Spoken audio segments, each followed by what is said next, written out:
Thanks, Rick. I'm very inspired that there were folks in my small breakout room that are not binge watchers. So I now have something to aspire to because I do have that bad habit. All right, so I am going to share my screen. Get started. Oops. Can you all see my screen? Is it slides? Great. Got ahead of itself here. All right, so I'm Heather Distin, as Rick shared, with the Center of Excellence at Case Western Reserve University. And today we're going to be talking about the CANs, specifically the Ohio CANs. And so basically the state of Ohio, to support several of the transformational efforts that are going on across the state regarding Ohio Rise and Family First Prevention Services, developed two versions of the CANs specific to Ohio. One is called the brief CANs and the other is the comprehensive CANs. So we're going to talk a little bit about the CANs today in general, and then what those two versions are and how they're going to be used to support those transformation efforts in the state. So the CANs is really it's a tool that helps organize the information that a team gathers through their assessment process. So the CANs can be thought of as the output from a team's assessment. The CANs really helps children and family that are involved with multiple systems. It helps communicate a shared vision across all of the single service providers or multiple service providers that are working with a child and family. And it does so in a shared language. So it really helps sort of standardize or define a common language about a child and family's needs and strengths and how we identify those and prioritize those to build effective care plans. It gets everyone on the same page. So the CANs is rooted in the TCOM philosophy. So we're going to talk briefly about the working assumptions and principles that underlie the CANs so that if you were to be a rater or an assessor, you understand sort of the working definitions of the tool. So TCOM stands for Transformational Collaborative Outcomes Management, and it's really a way of envisioning social service system transformation. So the T in transformational stands for using person-centered information to guide decisions at every level of the system, the individual, client level, program level, and then the system level. And it anchors around 5 decision points across each of those. So in looking at a transformational system, we have to start with who, so the access point, who are we serving? The next decision point is engagement, or how are we becoming equal partners with the people that we serve? How do we engage children and families in a meaningful way where all of the parties are equal partners? The next decision point is the what. So we have people who've accessed our system and we've engaged with them. So now what are we going to do to serve the people that are accessing the system? And that's really the service matching. And so looking at matching services to the appropriateness of the child and family's needs. The next item is effectiveness. So, how do we measure the effectiveness of the services and interventions that have been provided? And, with this transformational sort of umbrella, really looking at how we measure effectiveness at each of those system levels, individually, programmatically, and systemically at the sort of macro level. And then the next decision point is transition. So what is needed to effectively say goodbye? Making those linkages. So those are the sort of 5 transformational decision points that underline the TCOM philosophy. The next is collaborative. And as you all know, working with multi-system youth, there are multiple perspectives, and multiple perspectives really do bring the best decisions and the best care plans. And so collaboration really helps organize complex systems. So complex systems, there are a lot of moving parts in a complex system, a lot of people that surround a child and family. And the thing that sort of organizes a complex system is having a shared vision. So the collaborative piece of TCOM is really important, how we give children and families and the whole care team shared vision, consensus building, voice, choice, respect, etc. And shared visions are really the anchor when we're working with multi-system youth. It helps bring us all back around to the common goal that we're working with families. The next letter in the TCOM acronym is outcomes. So a focus on ensuring that outcomes are relevant to the transformational goal and not focused on something simply like a discharge status, but rather how we can use outcomes to affect personal change and to examine the personal change that occurred, and really looking at how we are measuring that effectively. And then the M in our acronym is management. So about how we use the information throughout the entire process to inform system change across all levels. And these are the phases of care that are, are supported through the TCOM principles, specifically with the CANS. So when we're using a CANS assessment in assessment and care planning, the phases of care that are supported are engagement, collaborative assessment, service planning and service delivery, monitoring and adapting. That's sort of that section where we're thinking about how we look at what the outcomes and the data tells us about the services and progress that's being made, and making sure that we're changing course when things are worsening or not improving. Using CANS and this philosophy to inform coordination and care management, and then the transition, helping people transition on effectively. All right, so there are 6 principles of the CANS assessment. The first being relevance. So items in the CANS were selected because they're items or domains that are relevant to service and care planning.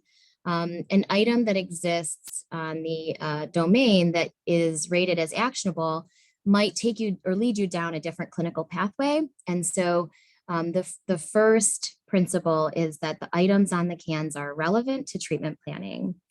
The second principle that guides the CANS is that each of the ratings are meaningful. There's a 4-item rating scale that translates into action levels. And action levels really help identify what needs to be prioritized, what is an urgent need and requires sort of all hands on deck to address it to ensure that a child and family are safe, and what items might need just some watchful waiting and monitoring. The third principle of using the CANS is that the rating should describe the child and youth and not the child and youth in services. So one of the working principles is to make sure that you're factoring in any potential service masking. So a life domain or a need that may not appear to need action, but that's in the presence of an intensive home-based service or a probation officer intervention with a child with an ankle monitor, that might sort of removing that service, would the need exist? And so making sure that we are rating items actionable as if the child is not in those services. The next principle is factoring in culture and development. And prior to establishing any rating or action level, it's important to make sure that the assessor has taken into account how cultural factors may influence the expression of a need or strength, and also making sure that the youth's developmental and chronological age have been accounted for or factored in. The CANS is designed to right size or help catch children up. So, if you have a young person who is chronologically 14, but functions socially as a much younger child, you would rate that child as their chronological age and not their sort of functioning age. The fifth principle is that the ratings, when using the CANS assessment tool, these are agnostic to etiology. So the CANS is about the what in each of these domains, and it is not about the why. The why is very important to the care planning team, but that really comes up during the treatment planning process and is not factored in at the assessment point. So for example, if you have a young person who suddenly started losing sleep and was bedwetting after a mother's extended family moved in. All of us working with children and families might have some assumptions to make about the why, but we really focus on the what and rate the behaviors or needs in those domains without sort of incorporating the why. And then the sixth principle is that the CANS uses a 30-day window to make sure that assessments are fresh and relevant and present to the circumstances. It's really to help people, sort of keep the past in the past and get over their pasts and heal. However, the action levels do have an override principle embedded within them. And so for each of the needs, you will be sort of holding space for seriousness and chronicity around emerging issues, and you would use an override in those situations. So for example, a young person who sits before you and has not run away for 30 days, but in the last year has run away 15 times and has been gone for weeks at a time, because of the seriousness and chronicity, that area would still be rated as actionable. So those are the working principles that underlie the CANS. So this is just a basic snapshot of the ratings and the level of need that then dictates the appropriate action. So when we're thinking about needs, as you can see here, all of the ratings are 0 to 3, a 4-point scale. The level of need ranges from no evidence of need to a 1, which is really that monitoring, watchful waiting. These are for circumstances where there might be a suspicion that something is going on, or there's a history of an issue in this domain, but it's not current. And you're going to engage in some watchful waiting and monitoring. The other time that a rating of 1 is used is when there is not consensus on the team, and you earmark it as a 1 to circle back to continue doing some of that consensus building around that item. So a rating of 2 and 3 in the needs, those are the actionable items. So when you rate a need area with a 2 or a 3, these areas are going to show up in your treatment plan then. That means that these areas need action and intervention. A 2, and then those range in urgency. So a 3 is the most urgent, sort of this is really where we're capturing safety-based and risk-related items with a rating of a 3. And then on the strength side, there's a little bit of inverse thinking, but so strengths are rated in the same way, 0 to 3. But in this domain, a centerpiece strength would be rated as a 0. And centerpiece means that this strength is already fully developed and fully present with the child and family. And so you can really use it as a centralizing piece of your care planning. This type of strength that's rated as a 0 or 1 really will bolster and enhance your care plan. These are often protective factors or things that can be drawn down on to help improve or add meaning to the child and family's life. So a 1 is sort of means that there's a strength present, but it might need a little bit of help to sort of draw it out more or for the family to access it. And a strength rated as a 2 or a 3 means that there is some interest or an area that really needs some building or developing to make the strength something that could augment your treatment plan. And a 3 is that there is no strength identified in that area, and there would need to be a significant degree of work to strengthen or build in this area. So this is just a nice sort of pictorial representation of how needs and strengths work on this 0 to 3 scale. So on the left here, you notice that a 0 and 1, the green and yellow, on the needs side of things, is not going to trigger action planning. 0, there's no need. A 1, it's the watchful waiting. As you go up, the 2s and 3s trigger action planning. On the strength side, on the right side of this slide, you'll notice that a 0 and 1 mean that there are strengths present. And what's interesting on this side is that you're going to take action with all of the strengths, 0, 1, 2, and 3, but they're 2 different types of action. So when you've rated someone as 0 or 1, in indicating that there is a strength, the action that you take here isn't in building up a strength, but rather it's drawing down that strength, using that strength to really enhance your care plan. Strengths that are rated a 2 or 3, those will be action in the typical sense where you're building or engaging interventions to resolve the lack of strength in that area. All right, so what these next couple of slides are just giving you a snapshot of what domains are captured in the CANs. There's a little key at the bottom. You'll see any item that is bolded is an item that is included in the Ohio brief CANs, and all of the items that are in the next 3 slides are on the comprehensive CANs. Additionally, unique to Ohio are the italicized modules. So each jurisdiction can sort of create their own versions of the CANs with these ancillary or support modules. So for example, under life domain, you see that developmental and intellectual is italicized. What that means is that there's, when you rate someone in that area, it triggers a module specific to that area that allows the team to clarify and more closely examine and assess that specific area. So I'm not going to read all of these, but you can just see that under the main areas in the CANs, the domains that are being assessed, there's a life domain functioning section, and that is a needs-based domain. So you're rating needs in this area. One thing to point out, in the brief CANs, you will not see school behavior, achievement, and attendance. You will simply see the category of school, and the brief CANs collapses them all into one. In the comprehensive CANs, you're going to be individually assessing and rating each of those areas. The next domain on the CANs, brief and comprehensive, is the child environmental strength section.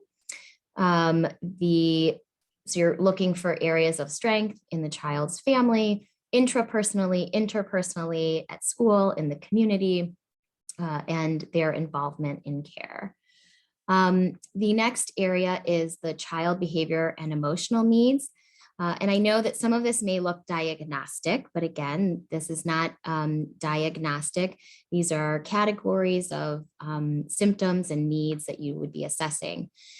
In this section, there are several italicized areas, meaning that several modules get triggered if there is an issue in one of these areas.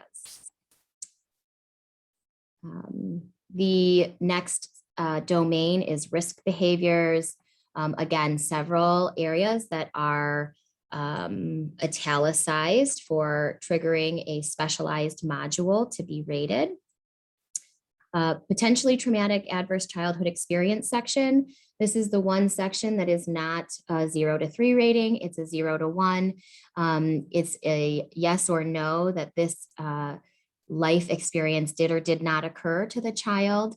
And we don't have a rating for suspicion. It's a more black and white category in this domain. The next domain that is on both of the CANs versions is the caregiver resources and needs. And this is really the area that we're examining and exploring what the caregiver, family, guardian, their needs and their strengths. And for the brief and comprehensive, if there are multiple caregivers, there is a section to rate each of those multiple caregivers. Then the next domain is the cultural factors. And on the, as you can see, the bolded area on the brief, you're only going to be rating cultural stress or cultural differences within the family. But on the comprehensive, you would rate all of those others that are present. And then this last section here, so the Ohio brief has a specialized section for early and comprehensive for early childhood. If you have a child that's 0 to 5 that you're using the CANs with, you would only fill out the early childhood domain on the brief and the comprehensive. You would not fill out all the other domains because they're incorporated into the one section. For the comprehensive, if you have a child who's 14 or older, you would have a module specific to transitional age youth. And then this is in purple here, a listing of all of the specialized modules that the state of Ohio has adopted.